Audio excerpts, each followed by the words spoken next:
Midterm elections, obviously a lot to look at there.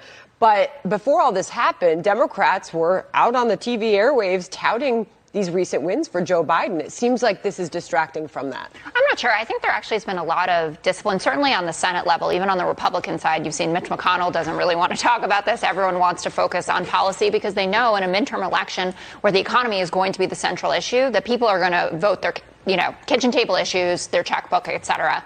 I think it can stay as a non-distraction to all of this, and there are a lot of wins that now you can look at what's happened with the generic ballot. Even in the House, it shifted for the first time to be for the Democrats, and the 538 polling, the Senate now we're favored to keep it.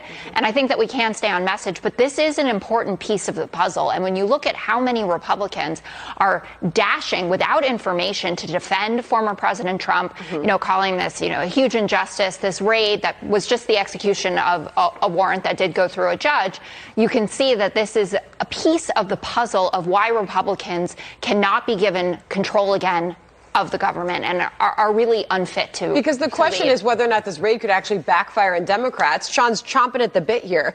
But I will quote one GOP strategist and former White House official under Trump saying, after this raid, he has never seen the GOP base this red hot before, and it's clearly causing Republicans to rally to Donald Trump's defense. 100%. I just got back from Wisconsin. We had a primary there on Tuesday night. You see so many voters who are energized by what happened to Donald Trump in Mar-a-Lago. You saw people who weren't going to vote in Tuesday's primary come out and actually vote. You had some people that were leaning away from the Trump-endorsed candidate actually come over and vote for the Trump-endorsed candidate because they're so angry. And when you look at this, you go, listen, Donald Trump, he was investigated on Russia collusion. Nothing was there. It was a Hillary Clinton concocted story. They impeached him twice. Now they're going after classified documents, Sandra. And to think that Donald Trump is being treated fair, I think Republicans have a long track record to go, no, the government and Democrats have not treated him fairly. And Jessica says this is about policy. You're right, it is about policy. Democrats have passed their agenda, and their agenda has been horrible for the American people.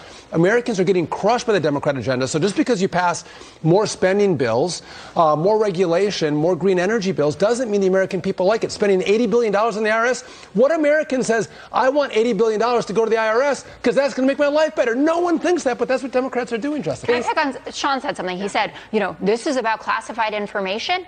Yes, sir, it is about classified information. Not only did Donald Trump himself upgrade the punishment for doing this in 2018, making it a felony to mishandle classified information like this. This man had, in those 15 boxes that were taken out of Mar-a-Lago back in February, he had documents that contained information that were so classified we could not even talk about what was contained in them.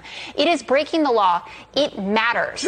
Jessica, hold on a second. So he has documents, papers in boxes. The Chinese and the Russians can't access those boxes of information. But Hillary Clinton's server is public to the world. Guess what? She was punished. No, she wasn't punished. Right. You know what? Yes, Did they raid her home? Did they actually come with machine guns to her home? Because she cooperated like a normal human being. I think this is a debate the country is having right now. It is. Two quick questions. So was Donald Trump, because I've got to wrap here. That's why they went in. You want Donald Trump to run, correct? Listen, I think whether it's Trump or DeSantis, I think either one will be great. But Donald Trump, listen, I'm a supporter of his. Not because I love every tweet, not because I love every comment, but the policies have been great for the American people. Are you pushing him to run or to announce him? I've encouraged him to run, yes. Okay. Absolutely. And Jessica, I will finish with this. I hear you moving away from those kitchen table issues. People are worried about their pocketbooks. They're worried about inflation. Real quick final thought. Can Democrats seize this moment to show they care about those sky-high prices? 100%. And I moved away from that topic because we were discussing something else, and it is relevant to what's going on. But Democrats have been meticulously on message about this, and that's why